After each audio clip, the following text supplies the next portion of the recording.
Shubhanshi Moitra. BJP से निकाली जा चुकी प्रवक्ता नुपुर का मामला थमने के बजाय बढ़ता ही जा रहा है, जबकि नुपुर ने मुस्लिमों से माफी मांग ली और सरकार के साथ ही साथ बीजेपी ने स्पष्ट शब्दों में कहा कि बीजेपी किसी धर्म की विरोधी नहीं। लेकिन भारत के अलग अलग शहरों में जो कुछ पिछले जुमे को हुआ, उसको लेकर लोगों की राय बटी हुई। कुछ लोगों का कहना है कि सरकार की वजह से मुसलमानों में आग भड़की, क्योंकि अगर सरकार नुपुर मामले में कार्रवाई करती तो मामला इतना तूल नहीं पकड़ता। वहीं दूसरे लोगों का कहना है कि जब नुपुर ने माफी मांग ली तो उसके बाद मामले को शांत हो जाना चाहिए था, लेकिन पिछले जुमे को जो कुछ हुआ वो ठीक नहीं था। अब उसी मामले में कूदते हुए पाकिस्तानी मूल के कनाडाई नागरिक तारिक फतेह ने मुंह खोला है और भारतीय मुसलमानों पर वो जमकर बरसे।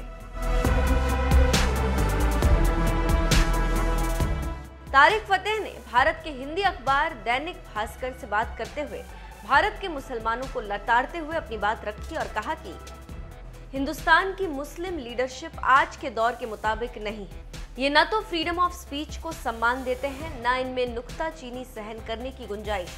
यही वजह है कि दुनिया भर में मुस्लिम पिछड़े नजर आते हैं। मैं मानता हूं कि नुपुर शर्मा का लहजा ठीक नहीं था, लेकिन शिवलिंग को लेकर कुछ लोग उन पर तंज कस रहे थे।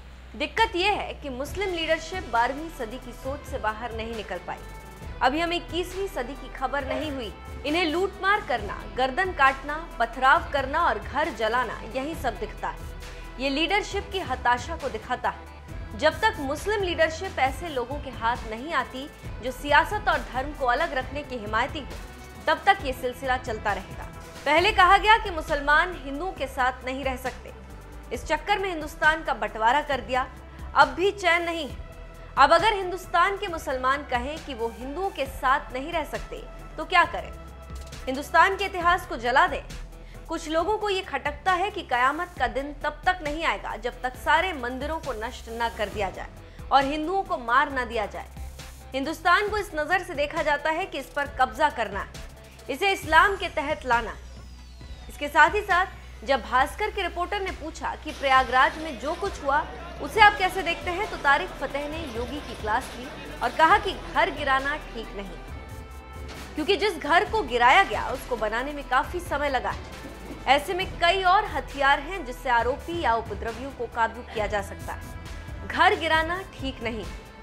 नुपुर शर्मा के बयान पर मुस्लिम देशों की आपत्ति पर एक भारतीय मुसलमान को खुश नहीं होना चाहिए। दिक्कत यह है कि अब तक मुसलमान खुद को हिंदुस्तानी नहीं समझ पाए। कतर में वोट देने का अधिकार नहीं है, माइनॉरिटी जिंदा नहीं रह सकती वहां। वो देश भारत को लेक्चर दे रहा है कि उसे कैसे अल्पसंख्यकों के साथ बर्ताव करना चाहिए। तो आप समझ सकते हैं कि तारिक फतेह ने पत्थरबाजों को क्या कहा। यहाँ पर एक और बात बताते चले कि तारिक फतेह मुसलमानों को लेकर काफी मुखर रहते हैं और मुसलमानों पर हमला करते रहते हैं। खास तौर से भारत के मुसलमानों पर वो काफी भड़कते हैं। तारिक के विरोधी उनको सरकार का समर्थक कहते हैं। जो भी हो, तारिक फतेह ने जिस मुद्दे पर अभी बयान दिया, इस पर आपको क्या कहना है, कमेंट करके हमें बताएं।